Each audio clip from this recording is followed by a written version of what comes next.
And welcome, everybody. Another Sunday, another respect.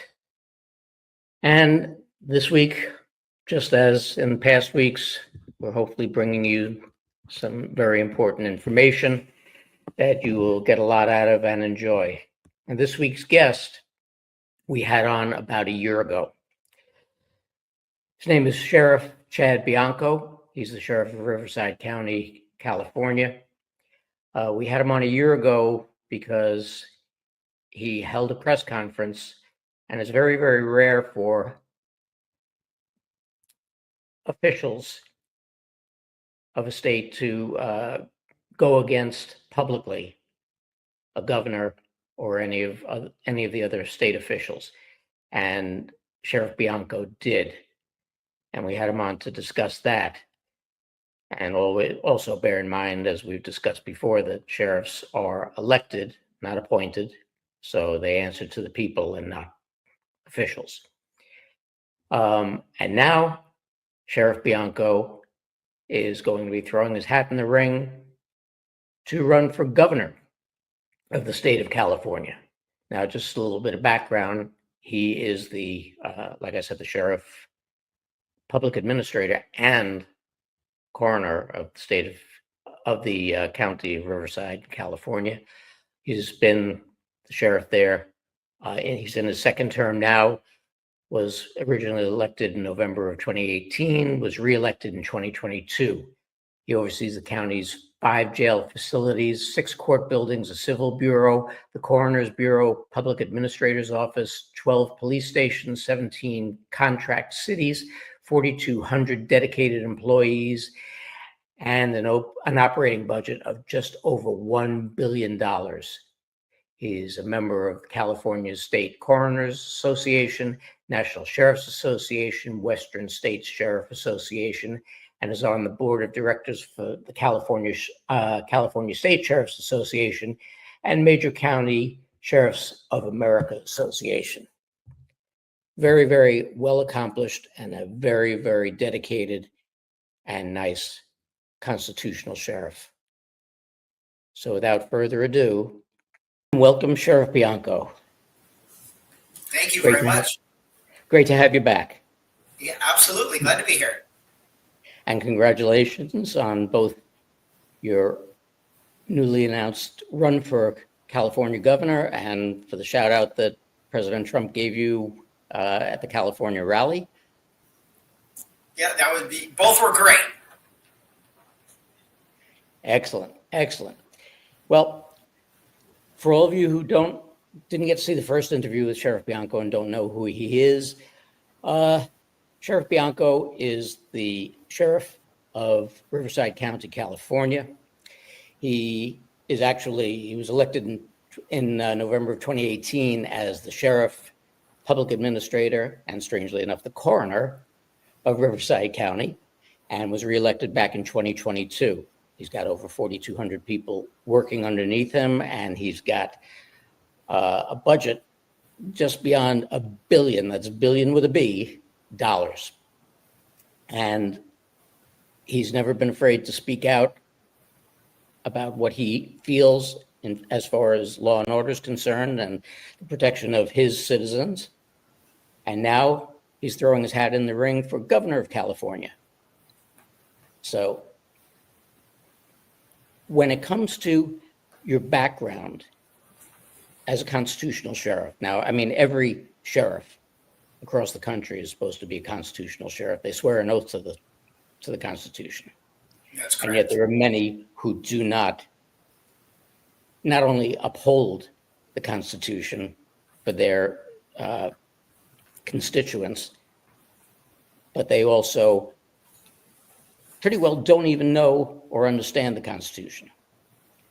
Now, in your county, you've always upheld the Constitution and you've protected your people. Talk to us a little bit about your law and order stance in Riverside County. Well, of course, law and order is truly what sets us apart from every other country. We are bound by, we are formed by a constitution that sets forth how our government will act towards its residents, And then each individual state has its own constitution and its own set of laws that we must abide by. And laws truly are really the fabric, if you will, that keeps us civilized. I mean, we must adhere to a rule of law if we are going to be a civilized society. So I firmly believe that that's why I'm here as an enforcer of that law. And then you act with especially the role of the sheriff being in the California Constitution. That's the only law enforcement officer that's named in the California Constitution.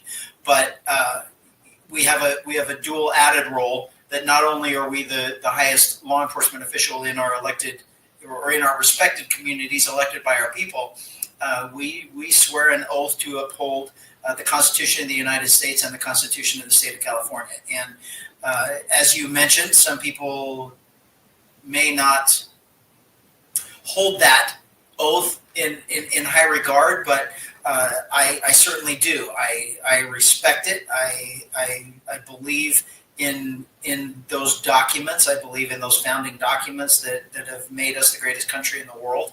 And it is with great honor that I swore that oath to protect those documents, and I will do everything in my power to do that. It's easy to say. I was speaking with a military person today, a military veteran, and we were comparing law enforcement and military, and one of the things that came up was taking an oath. And we both swore an oath. It's almost identical. The only difference truly being from my oath and his oath his was a military oath swearing allegiance to the country and to the Constitution of the United States, and mine adds the state of California because I'm a state law enforcement officer. But the interesting part about that conversation we had is for the military, it's very easy to say, I swear an oath to uphold, the Constitution of the United States against all enemies, foreign and domestic. Well, from our military, that's a natural, we know what they're talking about. We're talking about from our foreign enemies. And from a law enforcement perspective, I do that too. I know that in a case of war, I certainly am going to be on the front lines defending our country and our state if we were ever invaded. But there's a difference in those oaths in that when it comes to domestic. And it's like, what are we talking about now domestic? Are we talking about domestic invaders? Are we talking about domestic terrorists? Or truly, are we talking about a domestic threat to our Constitution, possibly from our own government? And unfortunately, what we had to deal with in 2020, we realized that there could possibly be that threat from our own government. And just because a legislature decides to make a law, it doesn't mean that law is constitutional. And while it may be fighting through the legal system, how horrible for a law enforcement officer to enforce a law that is obviously unconstitutional.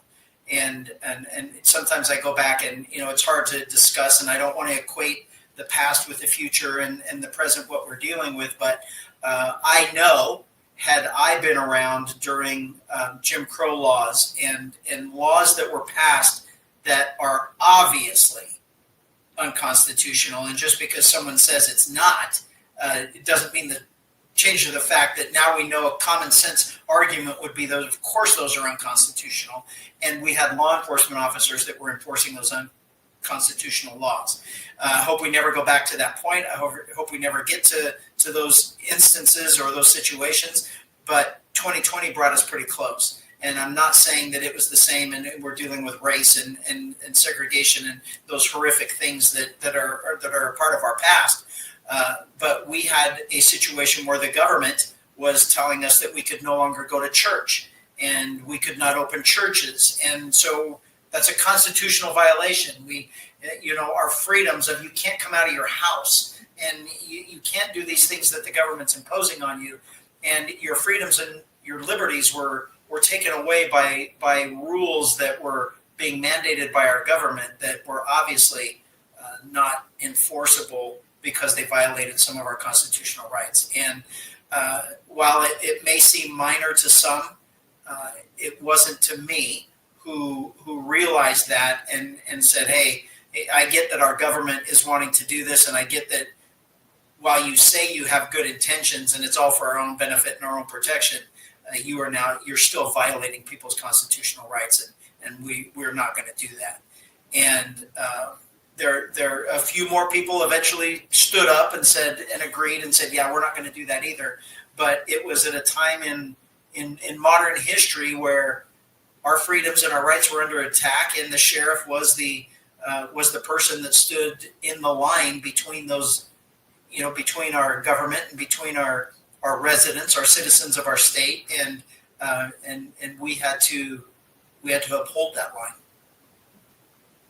Now, during that time, out of curiosity, were they passed laws or were they mandates? Yeah, they were mandates. So it was a play on the terms within the law and the legal code. So some of my argument to get out of it right away was these aren't laws. These are government imposed mandates that have the authority of law, because there's also a portion of our government code and of our law books and that say that a lawful order from our governor shall be considered a law, and it should have the same force. But technically it's not. It's just telling you that it should. So my answer was, if you're really that adamant about making this happen, then make the legislature pass it into a law. And then we'll decide whether or not, then we'll let the legal system fight it out whether or not that law is constitutional. The interesting thing about this is they never would, because they knew it was not constitutional. They knew they were trying to infringe, and they were trying to push those limits. And it was the sheriffs, for the most part, that stood up and said, we aren't doing that. You don't have that authority to take away our freedoms like that. Now, you said a key word in there, which was a lawful restriction. Yeah. And a person's idea of a lawful restriction, even a governor, does not make it constitutional. So your point about saying, if you want to make it for real, then pass it as a law.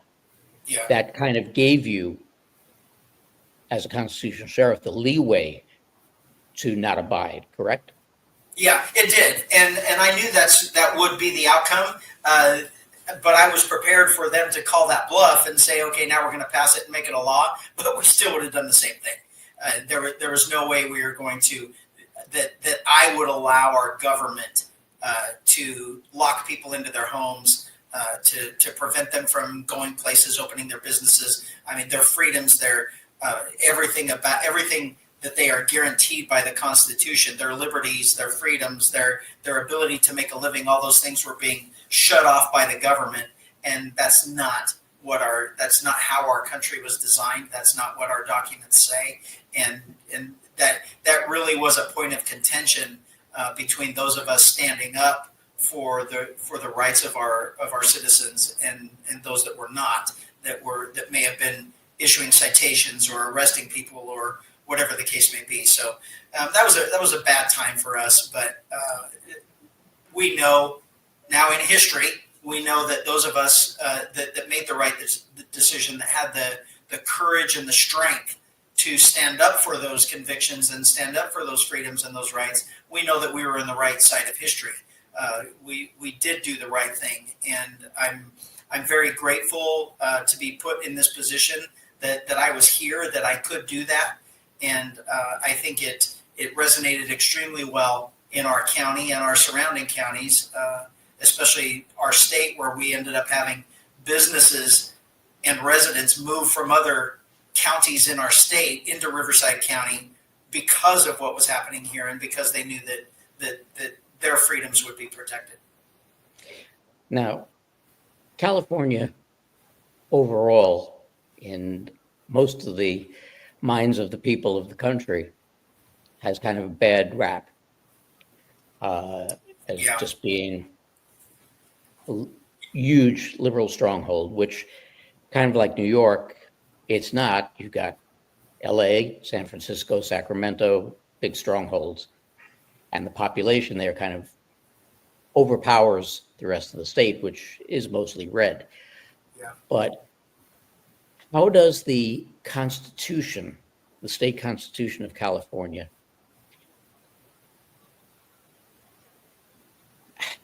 how do I put this, impose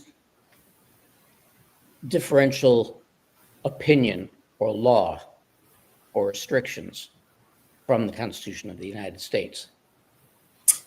Really, it doesn't. I mean, they can't conflict. The states obviously have their own constitutions because each state is independent, and we're made up of states that form a union. So it's obviously the Constitution, the federal Constitution is basically anything not mentioned in the federal Constitution belongs to the state. So then their state constitution is for all those other things.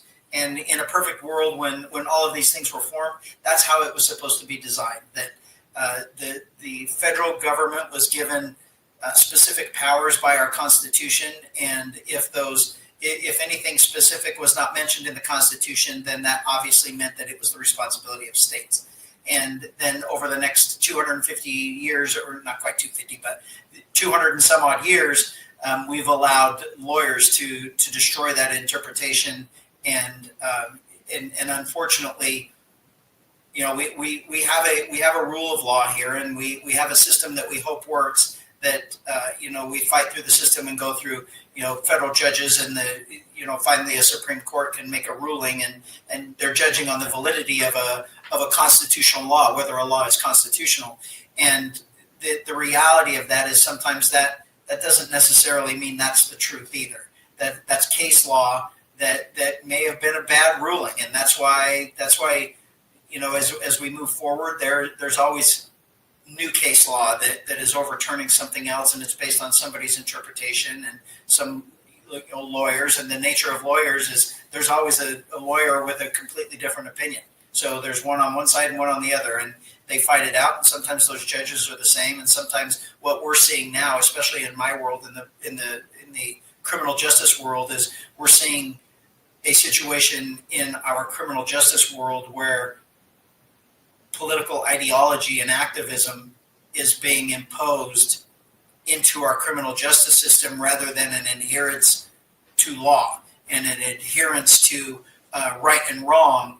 Political ideology and opinion and activism is being influenced, and that's I think that's where we are. That's causing the most issue in the public safety realm, as people are starting to find out that they'd like to blame cops.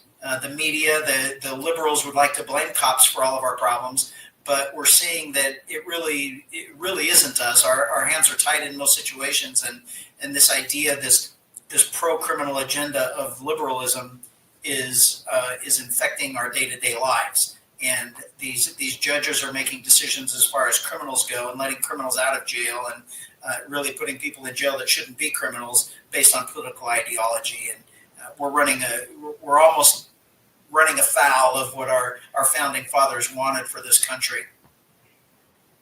No, it's pretty amazing out there. I've said many a time that we the people, and it's applicable here, as the CEOs and CFOs and COOs of this corporation that we've been living under for a long time, have become the absentee landlords. And we've allowed our quote unquote elected officials to run far afield of what is supposed to be reality. And they've basically gone and bankrupted our business with malice aforethought. They go about imposing all of these laws and other agendas that they have to put forth that basically end up being just a tax on all of us. Mm-hmm. And putting us into what we've termed many a time a bizarro world, where good is bad and bad is good. And you're seeing that a lot in the criminal justice system. Yeah. And I don't know the percentages in California, but if you look at the California judicial system, judicial system,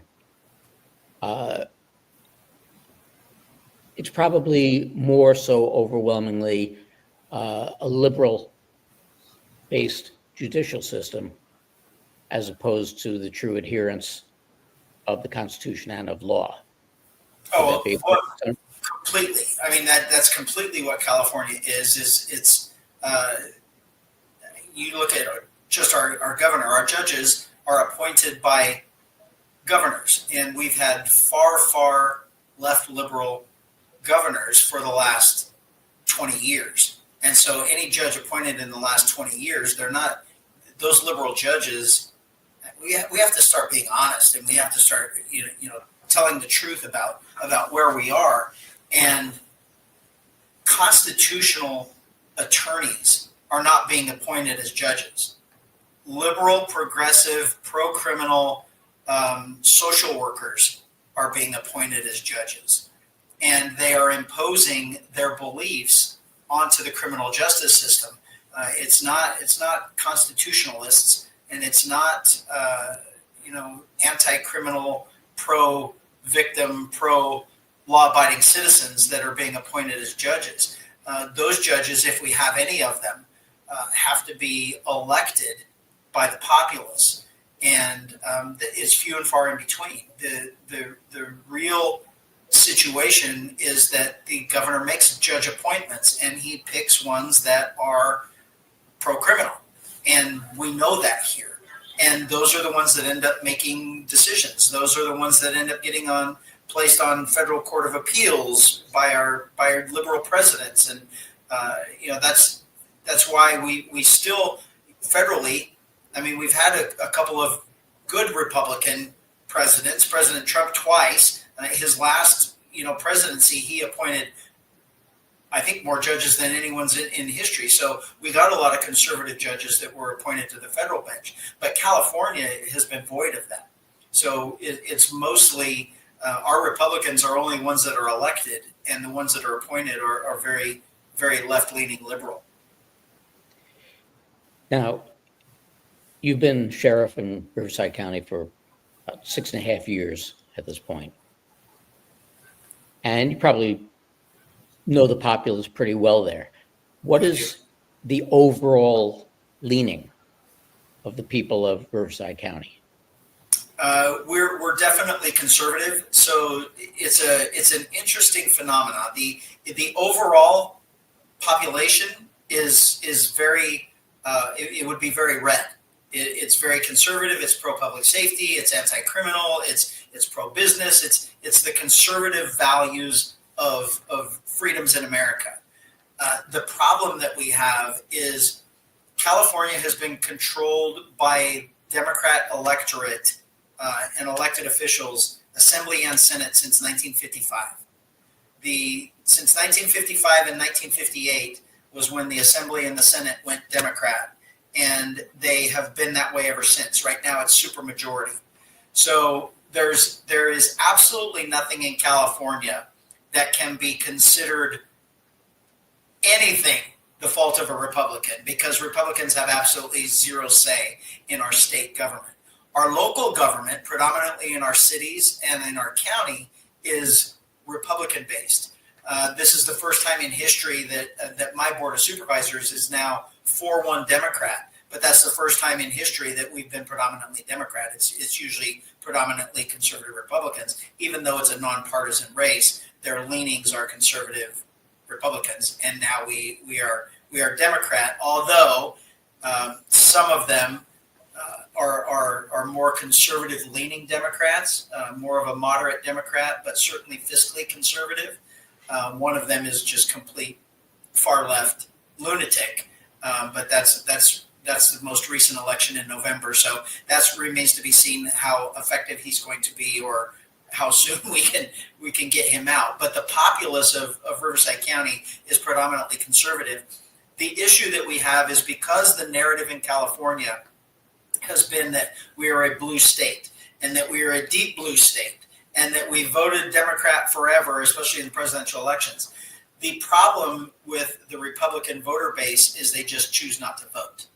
And so the fact that they tout 25% of the registered voters in California are Republican compared to 36 or 38% of Democrat, the rest are independent. The reality is people just don't vote. And it's not that they're not Republican, it's that they don't want anything to do with it because they believe it's being negatively influenced. There's cheating. Their vote doesn't count. They're going to pick who they want anyway. It's not a real election. And that's not necessarily true. It's a narrative that we were fooled into believing that caused people to not vote. The reality of California, at least 50% of the population doesn't vote. It varies. Sometimes it'll be 40%, sometimes it's 60%, but 50% on average of our population, our voting population, chooses not to vote. And if we were able to reach those people to make a difference, we would certainly be, I believe we would be a red state. The majority of our state, after you look on the elections, if you go by county-wide, our 58 counties, the majority of them are red. The state is all red with the exception of LA, along the coast a little bit in San Diego, and along the coast from maybe Monterey north to San Francisco. Those are highly populated, dense areas that are government dependent for the most part, that causes them to vote blue. The hardworking people of my county, of the Central Valley farmers and ranchers, and really truly the working class of California is predominantly red. Now, bouncing off of that, I mean, we know that voter apathy has been a problem for a long time as people started to realize that their vote really didn't count. Their vote really didn't matter. But that kind of turned back in November. And it turned very demonstratively. Yeah. Do you think that the turnout to try and change California's government on a whole will be different in the 2026 election? I do. I most certainly do. And we've noticed in the last 2 years, it started maybe 3 years ago, but certainly in the last year and a half to 2 years, we've noticed a drastic difference in what I refer to as normal Democrats in our state government. They're not the far left lunatics that truly are controlling our government and destroying our government, destroying our state. They are the moderate Democrats that really would like to do the right thing, but they're not allowed to just because of their party leadership.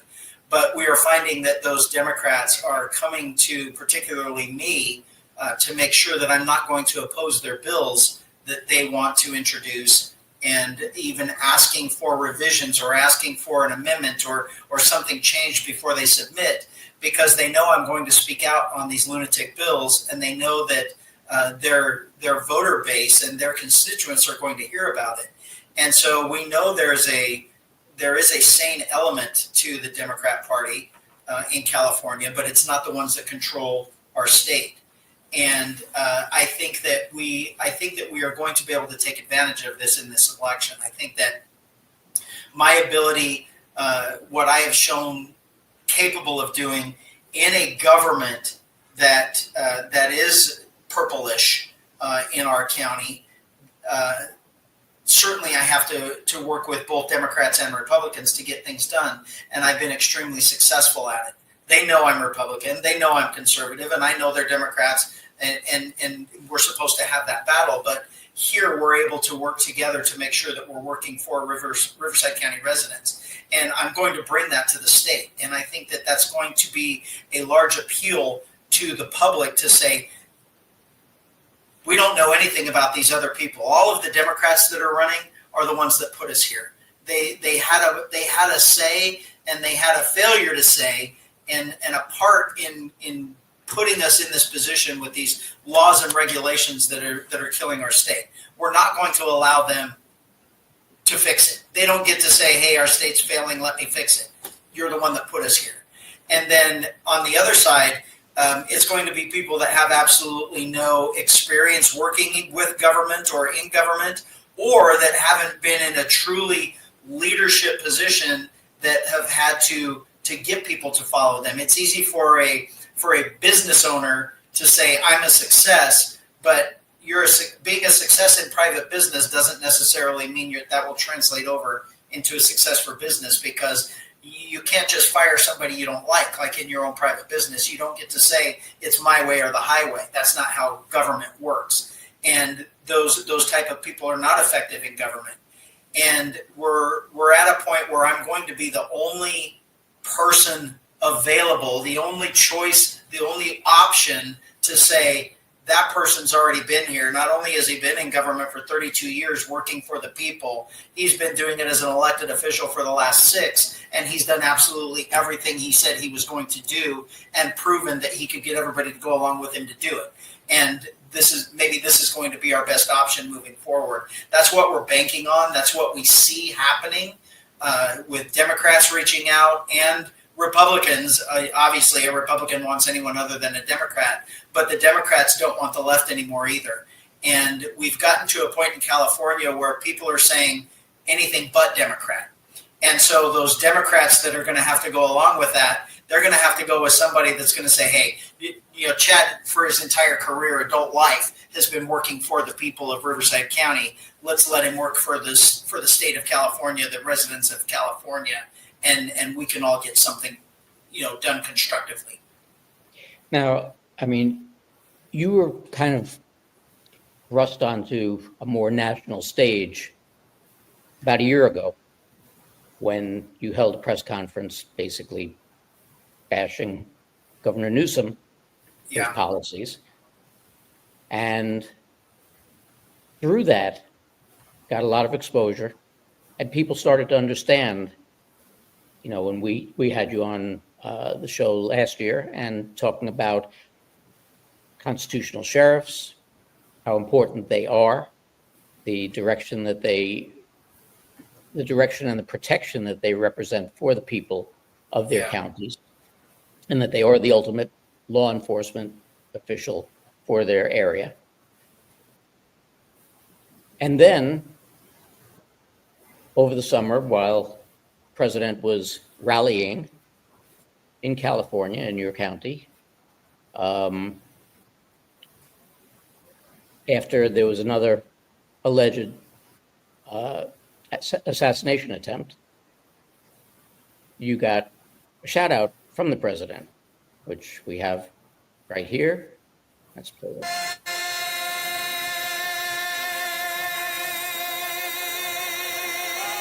Wow, thank you, everybody. Thank you very much.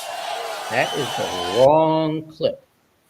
That is absolutely the wrong clip. So let's get rid of that.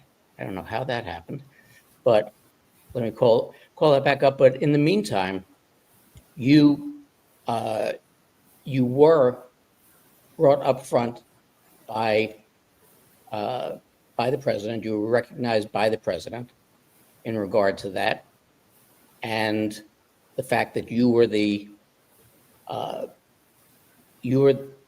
not. He didn't exactly go into the information about it, but he did give you a shout out about it. Now we have the right clip. It was so fantastic today. He's tough. He's a sheriff, and he fits the role. He fits that role. And he had the most beautiful family I've ever seen. Like, everybody's like a perfect specimen. I said, Sheriff, you're great, but your family looks even better than you. And I liked him from the moment I met him, and I talked to him a little bit, because this was not an easy one to pull off. Let me tell you, we had a lot more people than some people thought. A lot of people thought this was what we were going to have, but a lot of people said maybe we'd have 10,000, maybe 20,000, but they didn't say 100,000. But he pulled it off, and he pulled it off because he's tough, and he's smart, and he's proud of his state and his country. Chad Bianco. Thank you, Chad.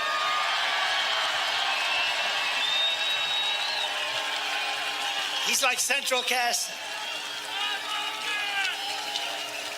Thank you, Chad. What a family, though. Look at the family. Thank you. Thank you both. Great. Now that had to be quite the experience. It was a great day. It was a stressful day trying to, they only gave us a few days coming into that to make sure that everything was taken care of. So there was a lot of stress, a lot of issues that we had leading up to it to make sure everybody was safe and taken care of. But then being able to talk, they gave me a few minutes to speak. I was fortunate to be able to, lead everyone in the Pledge of Allegiance and say a few words before, and then to have him say that. And then I talked to him backstage too, and he thanked me for everything, and that's where he got to meet my family, and then for him to say that it was very rewarding. It was certainly an experience and something I'll never forget, and I'm very, very grateful for. And so as we progress along and we get from your initial, let's say, national exposure with that press conference, and then another national exposure with him giving you a shout out at that rally. And now we're in 2025. He is now president again, thankfully, and things are moving forward. You, again, are a law and order person in a non-law and order state, and you decided to throw your hat in the ring for governor. And as we've seen in many, many, many elections over the past few years, it's becoming like a free-for-all. So, when you look on the Democratic side, you've got Tony Atkins, who was former president pro tem of the California Senate, Speaker of the California State Assembly. We know where that goes. Mm-hmm. Stephen Klubeck, who is a businessman, founder of a casino, of Diamond Resorts. You've got Eleni Kounalakis, who is lieutenant governor, but she will back out if Kamala decides to run. And you've got Katie Porter, who is former congresswoman from the 47th district, who will also withdraw if Kamala runs. Tony Thurmond, who's California State Superintendent of Public Instruction. I don't even know what that would be. And the ever famous Antonio Villagrosa, who is the mayor of LA, a very reviled mayor of LA. Betty Yee, the California Democratic Party vice chair and former California State, I believe that's supposed to be comptroller. We know how she's handled the money. Michael Younger is vice president of Calbright College and former deputy secretary of the California Labor and Workforce Development Agency. And right there at the bottom, possibly Kamala running. So you've got a large group of 8 and possibly 9 people, and maybe more, before it gets into 2026, running from the Democratic side. Now on the Republican side, it's just 5 people, you included. And then you've got Brandon Jones, marketing agency founder. So you're talking the spin doctor, basically. You've got Sharifa Hardy, a business consultant. Yet another spin doctor. Consultants go in without really much of an idea about businesses and tell people what they should do to make their business better. Jimmy Parker, a former judge. I don't know anything about him, whether he's a good judge or a bad judge. Running Republican, I hope he wasn't a rhino. Leo Zaki, who's the vice president of Zaki Farms, candidate for governor in 2021 and 2022. Obviously, that didn't work out. And then the possibility of Mel Gibson.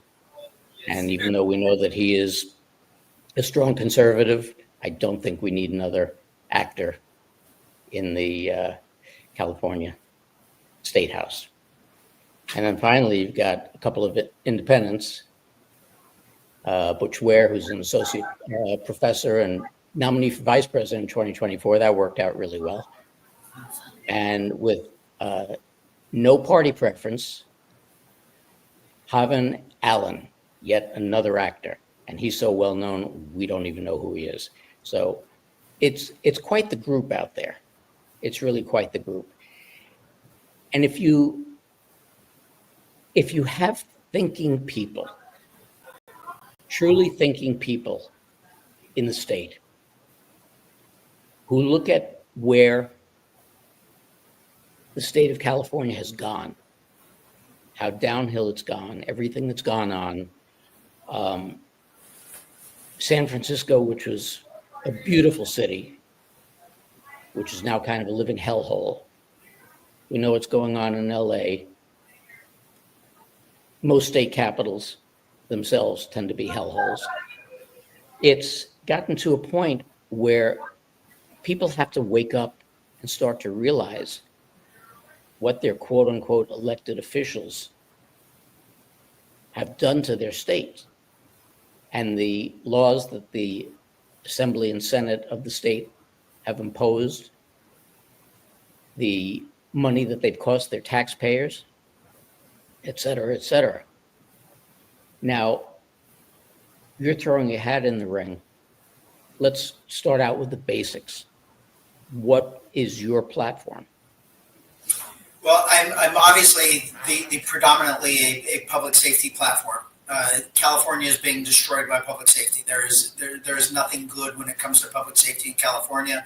Our prisons and jails are completely overcrowded. They've actually, in reducing populations, they've closed prisons, so we can't even send people to prison anymore. There's nowhere to put them. Our jails that are just completely overcrowded to where we have to release people because there's no place to put them. Our legislature has made it almost impossible for us to arrest criminals and keep them in custody. They're freed and empowered and emboldened to just keep committing crimes over and over and over again. And it's destroying everything. It's they'll say, Newsome said one time recently that crime is not increasing in California, crime is going down. Well, that's all great to say that, but if that is true, why is Sacramento boarded up? Why is San Francisco boarded up? Why have all these businesses and residents left these places? It's because they're sick of crime. They can't live there anymore and be victimized. And we know that statewide, that public safety is our number one issue. But then you have to get past that. And then you have to go into the reasons, why are people leaving? It's not safe here. But then you have to say, why are businesses leaving? Why are our young kids leaving? And they're leaving for regulation and tax reasons. They're leaving because we are the highest taxed state in the country. We are the highest regulated place in the country, which in our world, what we know is regulations just mean more fees, which is just another name for another tax. So the regulations and the taxes are driving our businesses out. They are preventing our home builders from building homes. We just recently had a restaurant built. It's a Denny's restaurant, but in my area, I live in a rural part of Riverside County, and we don't have very many places to eat that are closed, and they built a Denny's. It took 5 years. It took 5 years to build a Denny's, and it's because of government regulation. It's because of government overreach. It's government fees and studies and all of these impact fees and everything else that just drag things on forever. The cost of building a home is because of every single thing that it takes to build a home: the foundation, the plumbing, the electrical, the water. All of those things have their own individual fees, their own individual regulations, their own individual timeframes and inspections and costs. Well, all of those things add up. The builder has to pass those on to us. So in California, a home is no longer affordable. A home is no longer an option for most California residents. And so people are leaving. Their businesses, they can't open businesses. It takes too long. The business regulations, their fees, their taxes, their regulations that are really truly forcing them out of business, drawing on their bottom line to the point where, why have a business anymore? I can't even make a living for my family, let alone have workers that can support their families. So they're just going to other states. They're uprooting their businesses, closing them, and taking them to other states. Our young families are leaving to go to other states because our education system is broken. We spend the most money per capita of student in this state, but yet our students perform at the absolute worst in the country. And I mean, we are a severe disservice to our youth. We are failing them in their education, and it's the adults that are doing it. It's the government that is doing it. California is full of hardworking, wonderful, amazing people. And it is our government that is stopping everything from being successful here. It's not our people. It's not our businesses. It's not our law enforcement. It's not our students. It's not our teachers. It is our government that is causing everything to fail. And that is why I'm stepping in. Somebody has to do it. And no one is stepping up to do it that not only has the qualifications, but has the courage or the strength to make hard decisions to do the right thing. And in the end, that's why I'm doing it. I'm doing it for my kids, my grandkids. I'm doing it for my neighbors' kids and grandkids, for my employees' kids and grandkids. We've almost ruined it for us, but we have to turn this around so we can start bringing people back to California. I grew up in a time where people went to California for the California dream. If you wanted to make it, you had to go to California. You graduate college or you get out of high school, and if you're going to make it on your own, go to California and achieve that California dream. At one point that was possible, and our failure of a government has taken that away. It's a California nightmare now. And you mentioned earlier that the rest of the country knows it. It's just a fact of life now that California is a laughingstock. We are not the beacon of hope and the beacon of prosperity for someone to come make a difference in California. We are the land of high taxes and the land of regulation and the land of craziness and insanity. And we need to take it back. And I think that's where we are at right now. Our residents have had enough. Both parties have had enough. The same people in both of our parties have had enough, and we're going to make a difference in this next election. We saw in the presidential election a big shift in California where many counties switched from blue to red. And I think that the presidential nominee was a little bit different. I think Californians, there's for whatever reason, that there may be still a lot of Democrats, and they just have an absolute hatred toward Donald Trump. So they didn't necessarily vote for Kamala Harris. They voted against Donald Trump. We had some other issues on the ballot that they voted for that were very conservative and very Republican based, and overwhelmingly those passed. And so I think the presidential vote in our state was a little bit skewed, that didn't necessarily go red or blue. It went anti-Donald Trump, and he still made gains compared to the 2016 election. So we were very, very encouraged by what happened in November, and we hope that we are able to capitalize on that and keep this ball rolling in an extremely positive manner to put some sanity back into our government here. Getting back to the law and order portion of that, I know in New York State, they passed the Bail Reform Act, and you don't have to be a Mensa member to be a criminal, but they're not stupid either. And with the revolving door that they set up through the Bail Reform Act and the set limits that they put on the differentiation between petty theft, grand theft, et cetera, you had the issues of people going in and shoplifting or robbing a store, knowing that their total came out under the grand theft amount. Yeah. Is it the same out there? Is it pretty much so the same situation out there with California's version of a Bail Reform Act? Yeah, it is. And I will tell you that the Democrats have done great with twisting words. And you use the word reform, and everybody wants reform because reform, by definition, means that you're going to fix something that's wrong. And so they call it bail reform, and they call it criminal justice reform, and those types of things. It's like, oh, I'm for that, but the reality is it's nothing but that. It has nothing to do with it. The bail system was perfectly fine. The bail system is set up for criminals. If you're a criminal, you have the opportunity to bail out, or you can sit and wait in court for your time. If you can't afford bail, you probably shouldn't be committing crimes. It is plain and simple, and we're not. There is no one. I will stand up and I will say that, and I will repeat it as many times as possible. But failures of politicians don't have the courage or the strength to get up and say that. They want to say that somebody's being victimized by race, and somehow bail has something to do with race, and that's asinine.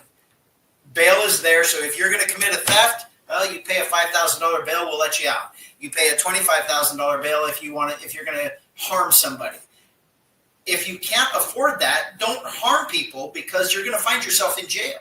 And that's reality, that's truth, and that's honesty. And we don't have anyone with the strength and courage to come out and tell these people, stand up for the fact that, no, I'm not a racist. It's black and white. Don't commit a crime if you don't want to go to jail. That's why we have jails, is for criminals.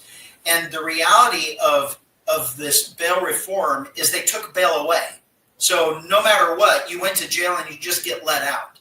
So reality is, for any person who has raised a child,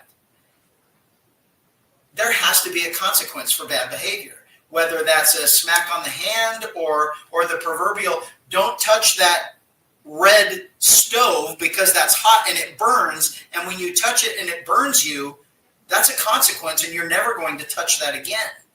And that's how we learn. And to say criminals who were not taught morals, who were not taught ethics, who were not taught the basics of civics and of a civilized society, to say that we're now not going to hold them accountable for their actions, and they can just commit crimes and just keep getting let out over and over and over again, and somehow we think they're going to stop, that's emboldening them.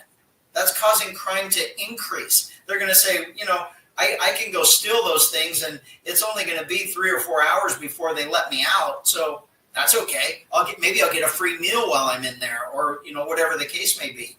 So these things of bail reform, it was really it did nothing but create havoc in society, because it emboldened crime. It made crime increase because there's no longer a consequence. And California and New York, California did it first.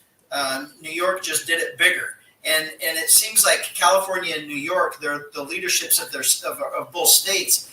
They're both trying to see who can destroy their state the fastest. And it makes no sense to me. This is not rocket science. This is basic common sense, reason, and sanity. And this is easy. Any adult can make this decision, and somehow they're purposely using an agenda and their power and their positions to purposely harm us. See, now part of the problem, part of the dichotomy in this issue is the fact that the government itself, with its most important arm, the media, goes and basically has put out the agenda and the idea and created a society in which people don't want to be responsible for anything. Right. And it's always someone else's fault. Exactly.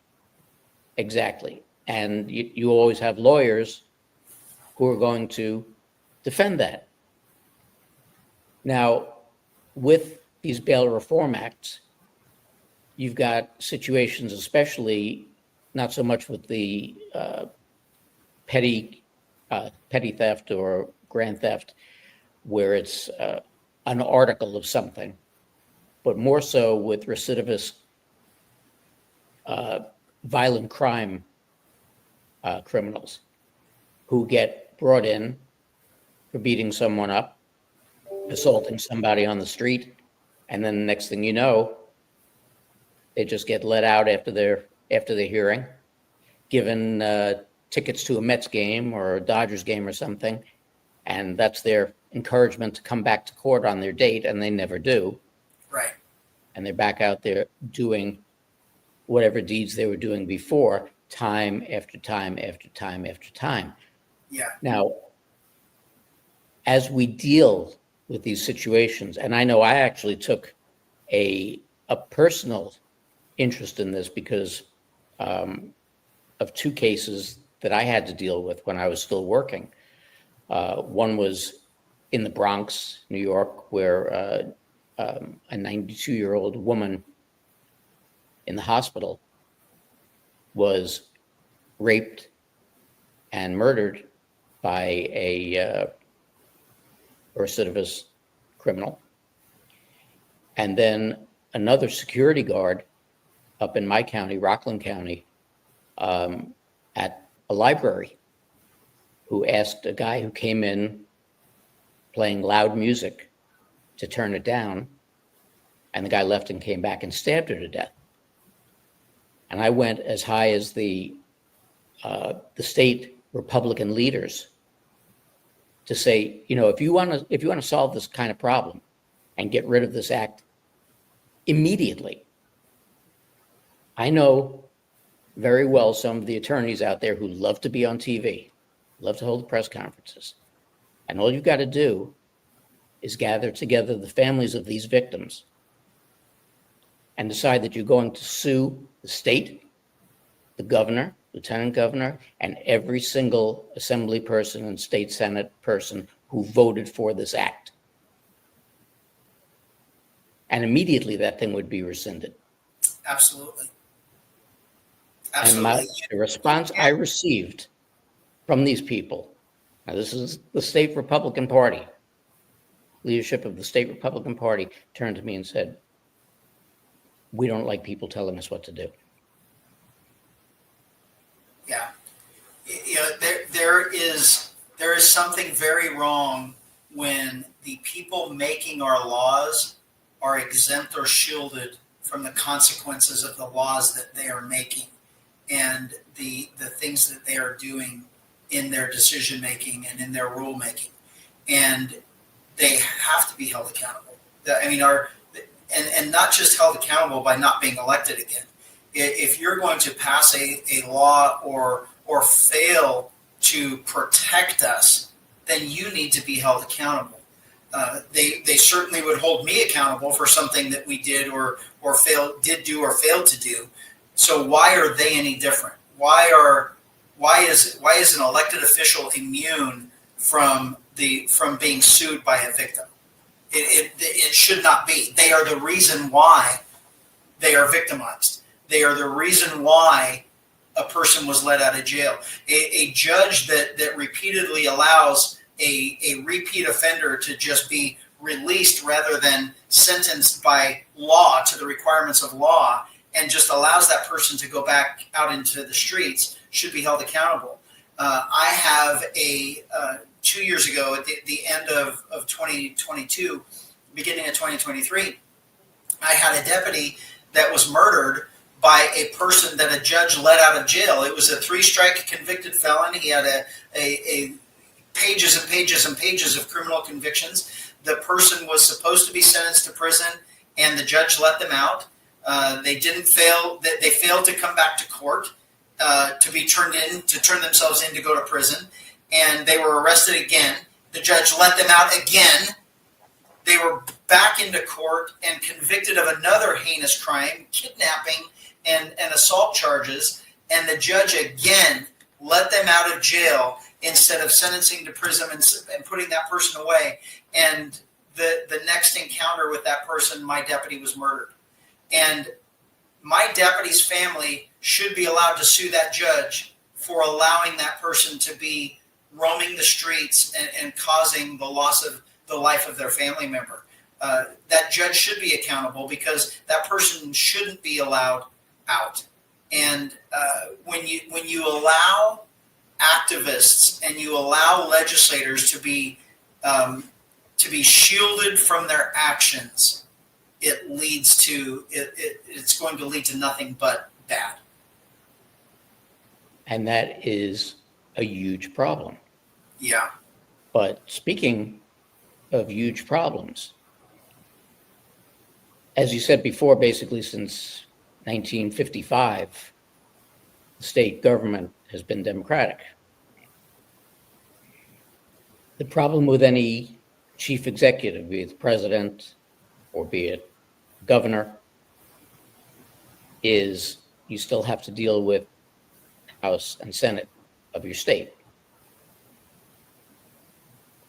Now, everything that you've laid out so far is perfectly intelligent. It's all law and order, and it's beneficial to the citizenry of the state of California.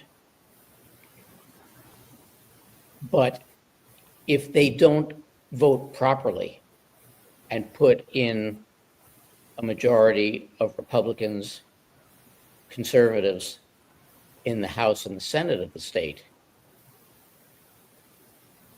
and they put you in office, does that not kind of put you in the position of being a lame duck governor? No, I mean, that's going to be the excuse, and that's what people are saying. The reality is I don't see that at all. We have, Governor Youngkin could be a very good example of that. He's a Republican elected in a Democrat state, and he's been extremely effective for his constituents. And I think it's the person. I think I know going in, it's my job to get things done. I couldn't tell you how it's going to get done. Is it going to get done by executive action? Is it going to get done by a threat? Is it going to be done by working with them to fix things? Is it going to be done by a state of emergency? There's many tools to make sure that these regulations and taxes get fixed. But I can't tell you which one I'm going to use. I'm going to use hopefully the path of least resistance. And if what I will say is I'm not afraid of the media. I'm not afraid of answering questions. I'm not afraid of press releases. I'm not afraid of press conferences. And I can tell you this, 99% of the people in Sacramento are lawmakers. They are afraid of the press. And I am going to use that to my advantage. And I will have a weekly press briefing on the Capitol steps or some big conference center that ask me anything you want. And I'm going to tell you the people that are working against the public and the people that are working for special interests. And in a short matter of time, those people will either change or they're going to be gone. And that's what scares them. That's where the threat is the threat of the truth being told. I will tell you this, recently in California, we had an assembly member who brought forth a bill that was basically going to make it a crime for you to protect yourself. If you self-defense was going to be illegal in California, your option would be to run. If you are confronted by a criminal, your option is run away.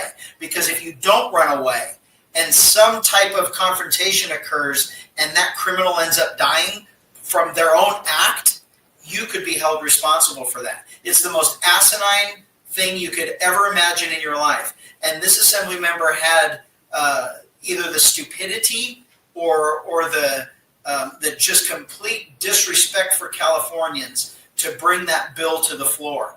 And I told everybody about it. I used social media, I used the news, and then it spread like wildfire. Everybody else started talking about it. And within 3 days, that assembly member pulled that bill from the floor, and I guarantee you he won't get elected again when he comes up for re-election in 2 years, because people are sick of this. They are sick of people that are in government that are working against us. And that's what I have to bring for California government.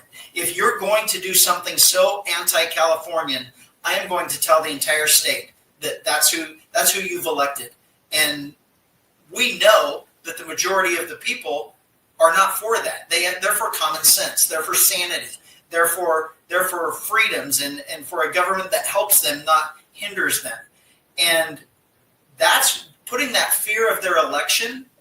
That's the only thing that's going to change some of these elected officials, because they've been operating in a silo, in darkness, and nobody has bothered shining a light on the deeds that they have done to our state. And I have that. I have that ability. I'm not afraid of anybody. I'm not afraid of consequences. I'm about doing what is right, and I do have the strength to stand up to anybody, especially ones that are harming other Californians. And that's how I'm going to get things done. I mean, it's going to be a combination of just do the right thing for the people. We're no longer a political agenda-driven government. We are a Californian-driven government. And if you are not going to follow that path, then I'm going to call you out. And I mean, it could be even to the point where you will never get anything signed by me unless we address these issues first. We're going to address crime. We're going to address gas tax. We're going to address CEQA. We're going to fix all of these things that are broken. And then when you fix those, then we can work on these other issues. We're going to work on government waste and government inefficiency. And when you do that, we will have more money for these pet projects that where we can build infrastructures, or we can help something in your district. But it's no longer going to be the status quo. Status quo has ruined our state, and we need somebody with the strength to go in there and admit it and fix it. See, now I have to thank you for that answer, because you saved me from asking a question. Because having spent as many years as I did in the mainstream media, I know that reporters never ask the tough questions, and they never especially ask, are you going to hold the people below you responsible publicly for their actions? And that is absolutely so important, because these people get away with it, especially when it's the same party. These people get away with it, and nobody holds them accountable. Yeah. Unless they commit a crime, nobody holds them accountable. The other part is the media never tends to ask the other hard questions, which to me, and I've never heard it in a debate or anything else, is the how are you going to do this question. So for instance, we know that budget-wise and economic-wise, the state is in deep doo-doo. Yeah. What are you going to do to improve the state's economy and get them either balanced or as close to balanced as anybody has in a long time? Yeah, I've done this for my own department. I have over $1 billion budget. And so the fact that law enforcement is the biggest spender of taxpayer money does not fall lightly on me. And I came into this position to make sure that there was no waste in the sheriff's office. There was no bloat. We have to be the most efficient, cost-effective run organization to provide the best service.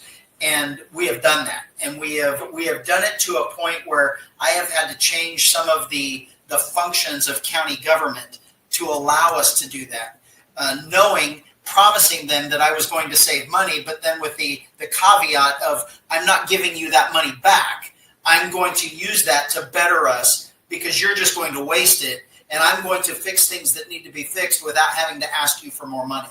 And I did that to the tune of probably over $100 million in the last 6 years, where we have replaced roofs and heating and HVAC systems and bought new vehicles and new equipment, safety equipment, and technology to make us more efficient. And I haven't had to ask for more money because I've saved it within our own organization. So I will take that same responsibility into Sacramento, knowing that we spend too much money. This is basic economics. This is you have the fifth largest economy in the world, and they're bankrupting us because they won't stop spending. You have a set amount of money. That's all you can spend. Take care of public safety and infrastructure. Get us energy so we don't have rolling blackouts. Get us water. So we have more water than any state in the country. We waste it. We don't capture it. We just send it back out into the ocean. Plus, we have a coastline of water. How can you say we don't have water? There are such things as desalination plants. Other countries have proven it effective and it works and they don't have water issues. We can do the same thing. But our government is preventing it for a reason. They want us dependent on them. They want us to pay more fees and regulations and cost for our things and that we have to conserve. It's all self-imposed. And those things have to be changed. Those are easy to change. Finding where the money is going, $24 billion or 24 billion that was wasted on homeless, that they have no idea where it went. How do you not know where hundreds of billions of dollars are and you can't account for it? That's just irresponsibility that, honestly, from my perspective, that is criminal. Somebody needs to be held criminally liable for this laundering of taxpayer money and this theft and waste and abuse of our taxpayer money. And when that happens, that's going to stop really quick. So we have to get to a point where the waste is stopped. We take care of our infrastructure, our public safety. If we have too much money left over, why aren't we giving it back to our workers? Why aren't we giving it back to the people who are paying it, who are earning it, and then having it taken away from government? Our taxes are far too high. Our taxes are so high because our government has a spending problem. They don't have a money problem. They have a spending problem. So this is basic common sense. The bloat, the waste, and the abuse must stop. And if we find that we have so much money left over that it needs to be given back, then it needs to be given back. And we need to lower our tax rate. We need to stop taxing our senior citizens who live on disability and a fixed income. We need to stop taxing our veterans, who served in the military, their retirement, which is next to nothing. We tax their retirement. That's ridiculous. There are so many abuses of our state that we've just become accustomed to that we don't even think of them. And we need to start thinking of them. We need a big old long list, and we need to do away with those so we can make our government more efficient. Now, I can't swear to it, but I assume it's pretty much so the same thing in every county across the country. You've got a sheriff for every county. But then again, in each town or city or locale within these counties, you've got police departments. Mm-hmm. You've got fire departments. Mm-hmm. You have mayors, city councils, et cetera, and all of these people have their secretaries and their underlings, et cetera, which bloats the state and local governments. How much possible consolidation of government and law enforcement and response facilities can there be, and still, not only because that's going to make it more efficient, but still safely and efficiently run the state government? Yeah, I think law enforcement might not be the good one to look at for that. I mean, those are up to each individual city. The beauty of an individual city is if they're spending too much money on their law enforcement, they're choosing to, because they could consolidate with the sheriff. I have 17 contract cities that I operate for. So municipalities who have decided that they don't want to spend the overinflated for their own police department, they want to consolidate and save all those costs with the whole organization. So they pay us for police services, and it's by far cheaper. So there are many places that do that. There are many rich cities in Orange County who could afford their own police department, but they choose to contract with the sheriff for a cheaper rate, and they're getting the same service, but it's cheaper, and then they use that money, those savings, for other things that they have in their city. I think what more we need to be concerned with is other things in the state, with agencies that we don't necessarily need that are taxpayer funded. Like, for instance, the Department of Education on a national level, there is absolutely no need for a Department of Education on a national level, because that should be run by the states. That there's locally is where that control belongs. So what an example of that, though, where where our education system is, where I do know there has to be a change. We have an extreme shortage of teachers in California. And 50%, roughly around 50%, half of the funding for our school system goes for above the principal level. So that's telling you right there that there's a lot of excessive administrative mess that really should be eliminated and down to the teacher level. And if some of those people have to be let go from those positions, then they can go back and be an administrator and a teacher and provide that education service. And that bloat, an example of that is the amount of district offices that California has for schools compared to a state like Florida is like 10 times the amount. And that's what you were saying, where you have a district building. I mean, all the district buildings that I have in Riverside County for each individual, maybe one or two school districts has their own building and their own staff. That is truly a waste that we could be just hiring more teachers and build more schools so we have manageable classrooms for our students. And those are the things that have to be looked at. I'm a huge fan of DOGE. I'm a huge fan of what they are doing with the government waste. I think that the difference, I know that as governor, I will have to have something like that, but I want to be strategic about it. I don't want to just go in with a hammer and just start breaking things. I want to go in with a knife and start cutting things away.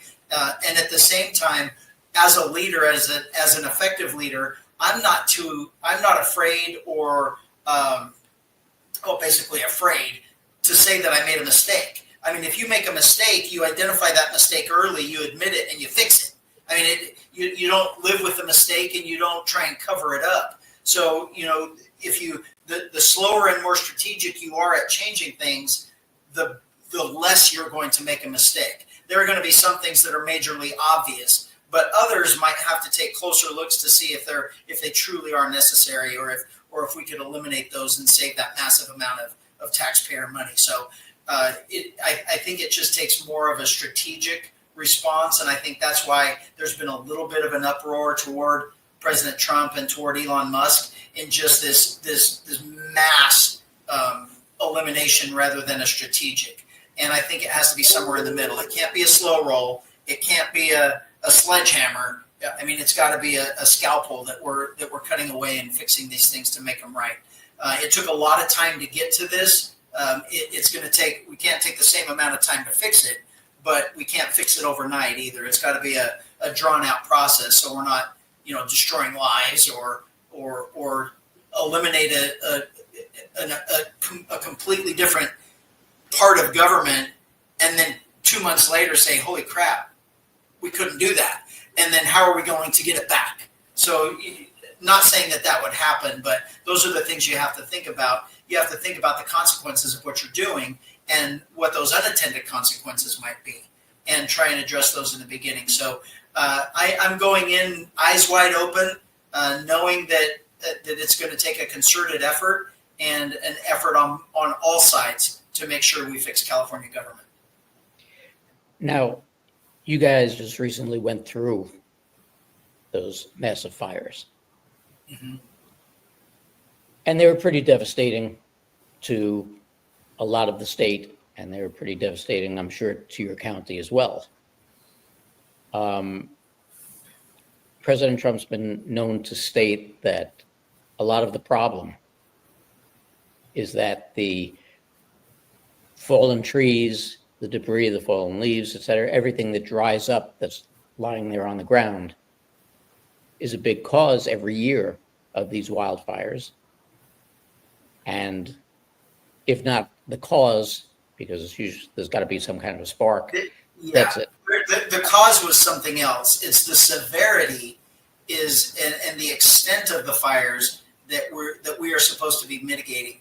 And the state of California has done the exact opposite and created rules and regulations and roadblocks that prevent the fire from these mitigation efforts. And that is what allows this fuel to be 20, 30, 40, 60 years old that now has become so massive that when the fires that happen every year in California, when they do happen, we know that we call it fire season. It's not, oh my gosh, we went a whole year without a fire. That's an impossibility here. That doesn't happen. But we're doing nothing to mitigate those fires and the damage and the extent of the damage. And we talk about it every year. The fire department has been begging for the ability to mitigate the seriousness of these fires, and the government has shut them down. And that is 100% government fault. The fire was caused, I don't even know if they know what the Altadena or the Pacific Palisades fire was caused by. That's kind of irrelevant, because some of it is natural, some of it's lightning, some of it is sunlight on a broken glass. I mean, it can be anything. Other is caused by arson, and some of it is caused by, a downed power line because of the wind. That also happens every single year. And so the cause is irrelevant. We just know it's going to happen. We have to be mitigating the extent. And our government has failed in that, and failed miserably over decades, even being warned that it was going to happen.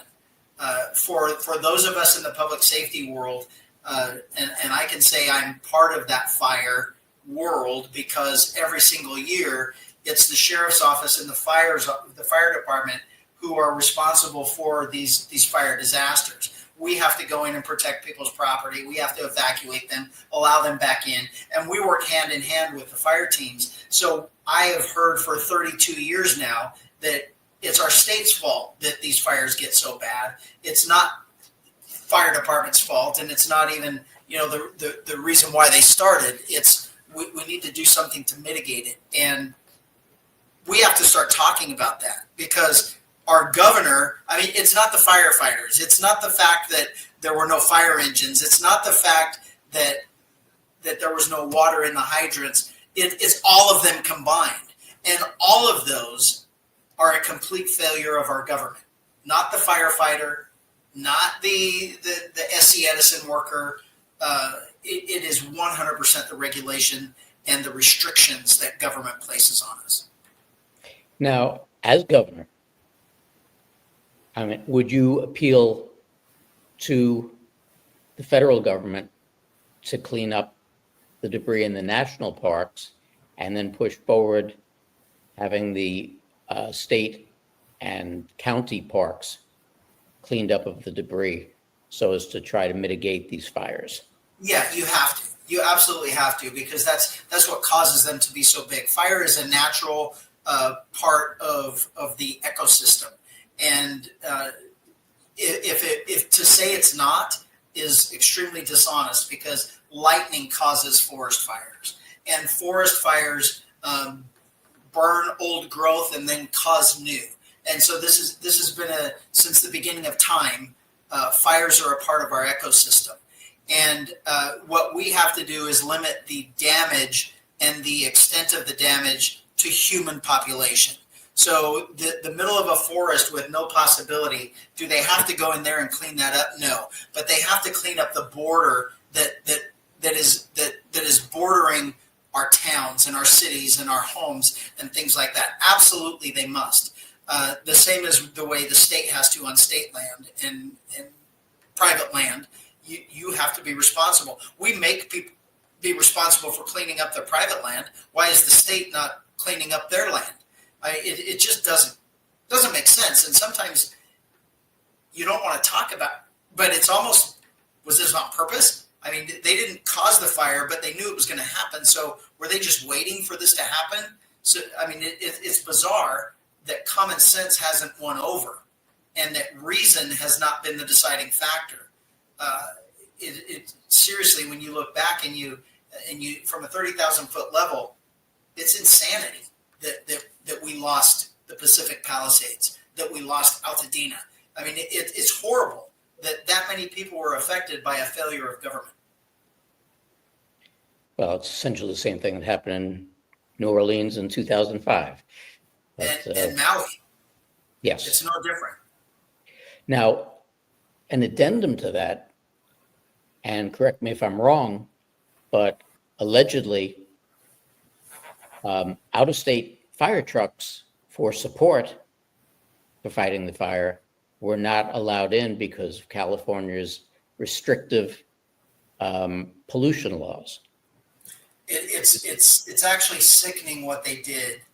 Not only the pollution laws that they wouldn't let some trucks in, but some trucks were they were big fire trucks, and so they stopped them at way stations and held them for inspections and made them pay for inspections and go through that process that delayed or prevented the arrival of fire trucks because of something stupid. Now, that truck has already been regulated and approved in their own state.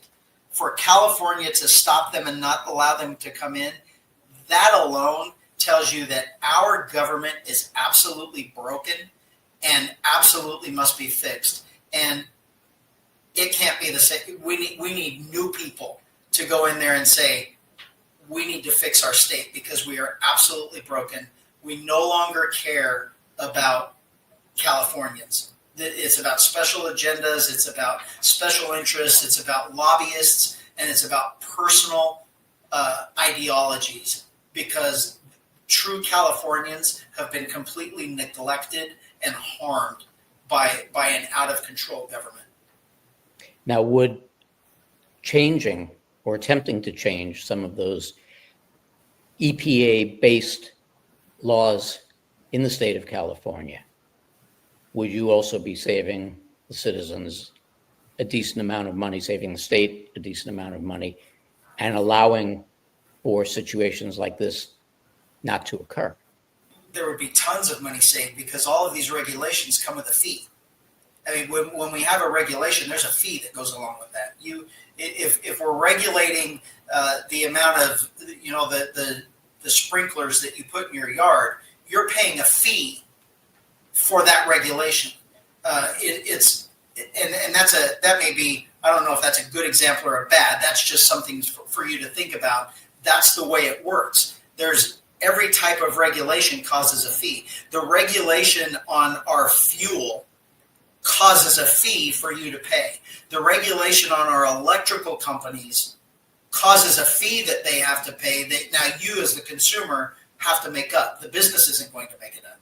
The regulations for our restaurants causes costs to go up that you have to now pay as the consumer. By eliminating those regulations, and it doesn't have to be all of them, but some of the most egregious ones, you have to realize that there are regulations that are causing businesses to close and leave our state that other states don't have. Do not tell me that California is smarter than every other state and that we are better than every other state because we regulate more things. That's simply not true. It's we are money hungry, so we regulate more things to generate more revenue. That's truly all it is. Now, over the past, especially 4 years, with everything going on, there's been a pretty mass exodus of people from California going to Nevada, going to Texas, getting out of the state because of the restrictions, because of the taxes, just the overall cost of living. What are you going to do to try and get that populace back and show them that California is the place to be?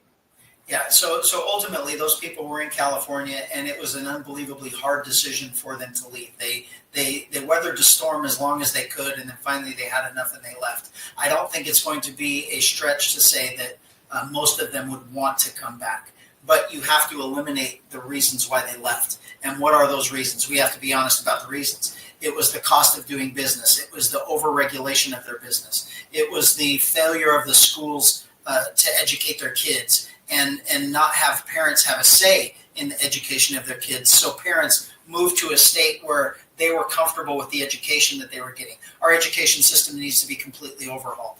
The price of driving to work, gallon of gas is $1.60, $1.80 more expensive here than if I drive 2.5 hours to either state, Nevada or Arizona, it's almost $2 cheaper per gallon of gas. That is caused by our state.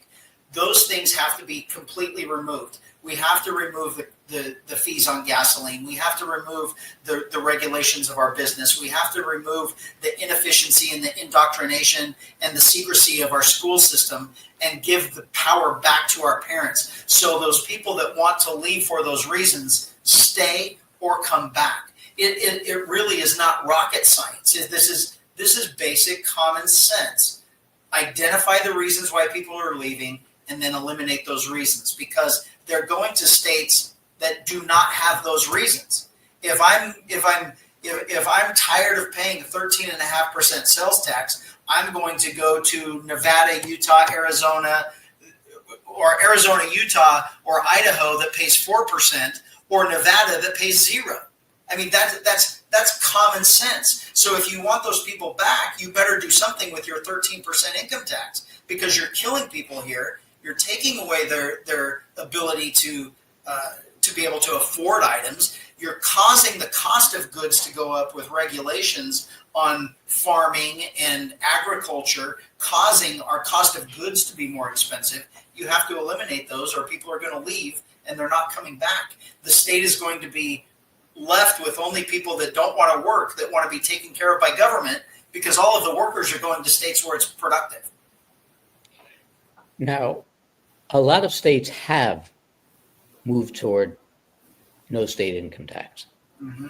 There were the states that had it to begin with, and a lot of states are moving toward that. Mm-hmm. Is it fiscally possible for California to move in that direction?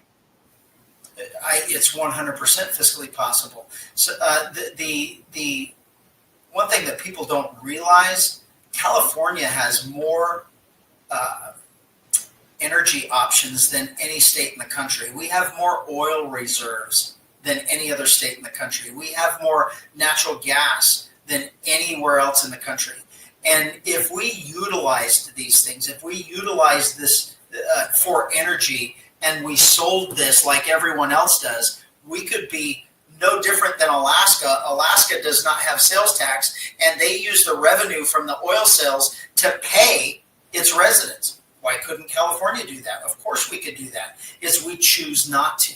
We've chosen that we're going to punish humans at the so we can save a fly or a weed, and you know, it's funny to me that typically liberalism is about evolution. They don't believe in God. They believe in evolution. So evolution means that things change over time. Dinosaurs became extinct. Plants became extinct as we evolved into other things. But yet they want to save a flea or a fly or something at the expense of human beings. It makes no sense. There's no more logic that goes into how we run our government. So if we would utilize our natural resources to benefit our economy, we could lower or eliminate taxes altogether, and we could possibly generate an income just from the revenues from those resources. And that's simply a fact. That is not pie in the sky. That is not something that really is debatable. It's you can either do it or you don't. And I'm not saying we should do all of it, but why aren't we doing some of it? Why are we suffering from rolling blackouts in the middle of summer? We don't even have the energy grid or the energy infrastructure to supply the power to residents of California, but yet we pay the most taxes. It's insanity what Californians allow our government to do to us. And we've never stood up, and we've never said enough is enough. However, I think that day has come. I think finally people are standing up and saying enough is enough. You guys are the people that are running our government. We're kicking you out. We're putting new people in there that have a little bit of sanity and common sense, and we're going to make our government more efficient. Now, being a law and order candidate and a law and order governor, how big a bullhorn are you going to have for the old guard, for the people who are going to try and continue doing the things that basically harmed the state of California and its residents? Well, I think just the nature of what I've done in the last 5 years and what we found is the ability, the courage that I have to stand up for what is wrong, to stand up for my constituents in Riverside County, and now, Californians in general. That's what people want to hear. The media wants to hear that. The media wants to know. They want headlines. They want controversy, and I'll give them controversy. If someone's going to fight me in making life better for Californians, there will be a headline of who I'm fighting and the lunacy that they're fighting me with. So I have found myself in really a very good spot here with the bullhorn that I already have, that people are listening to me, and we're seeing that bullhorn is effective when it reaches more of Californians. So I think the appeal that I have to regular Californians, the majority of Californians, is that I've proven that I operate with common sense. I operate with reason. I'm not some person out of control. My integrity is completely intact, and the things that I've said that I'm going to do, I do. And so I'm a known equity for Californians, and I think it's a natural fit for them to say, hey, we know what he's about, and we know what he's going to do, and we know he's capable of doing it. So we're going to get behind him, and we're going to give it a shot. Now, as a final question,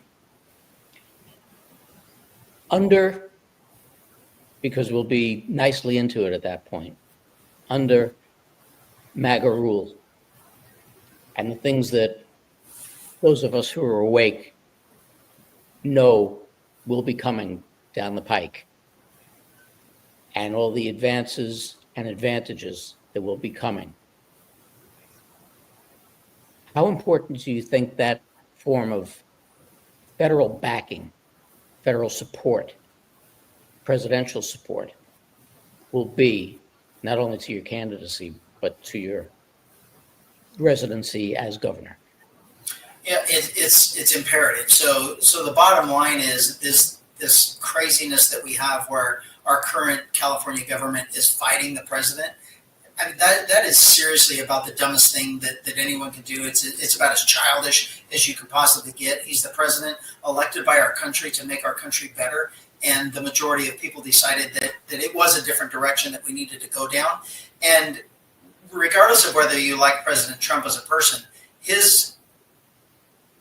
what he wants to do, his policies, the things he's done in the past were outstanding for our country. And what he is doing is for the betterment of our country.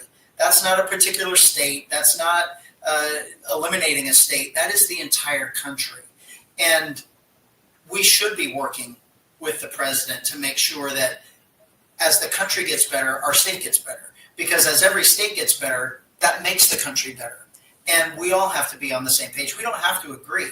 We can agree on 80% of the issues, and that makes us 80% better. But if we take the 20% that we don't like and now make it 100% because we can't get along because we disagree on 10, 15, 20% of our items, now it's completely dysfunctional, and it's to the detriment of everyone. It's to the detriment of California, and it's to the detriment of the country. And that I don't like you, or we don't get along, we don't see eye to eye, so we can't work for the betterment of our community. That's asinine, and that will be something that, I mean, I don't believe in it. I don't care. You can't change the fact that I'm a conservative Republican. A conservative Republican working for the betterment of California would still work with a Democrat president to make sure that we are getting the benefit of the best of both worlds, the best federal government and the best state government. So having the federal government support is extremely important. Working with them is extremely important. We don't have to agree on everything, but we have to work together for what's best for our residents. Sheriff Bianco, any final words? Anything that you want to add? No. I think it was a good conversation. Hopefully, people are listening, paying attention, and making California better. Please go to biancoforgovernor.com, and you can sign up to help with this mission. You can help with the team. You can be a part of our team. You You can even donate on the website. You can attend one of our meet and greets or fundraisers and help that way. This is going to be 16 months of spreading the message of getting California to a place of sanity where we're working for Californians again instead of special interests, and we're going to need everybody on board. Excellent. Excellent point. Excellent platform. And always a pleasure having you on. I want to thank you for joining us today and wish you the best of luck with this. You know, you have our support, even though we're not in California, but just an excellent conversation. Thank you for being with us. And hopefully you'll keep us appraised of what, how things are going with your campaign. I will for sure. And I just want to add that, you know, there's a saying, as goes California, so goes the country. And I'll reach out and appeal to the people in the rest of the country. We do need to fix California for our country. So you can still help with my campaign. And, you know, if you can afford $5, $20, we have a little button, 2026, make a 2026 investment into 2026 fixing California. It can help. You can help save our country so we can right the rest of the country too. Save our state so we can help save our country. I hope I gave you a few talking points while you're on the road. So absolutely did. Some good ideas to push forward. So I want to thank you again for joining us today. I want to thank everybody for tuning in and watching. Any support that you can give to the sheriff to help our country better itself, which is what this show is about and what our platform is all about. Unity, fixing our country, fixing our world. Sheriff, thank you again. Thank you Absolutely. all for tuning in. I will see you all next week again on Respect. Have a good night, everybody. That's treason. That's treason. They say, holy shit, they caught us. They caught us. What storm, Mr. President? You'll find out. And they know judgment day shall come.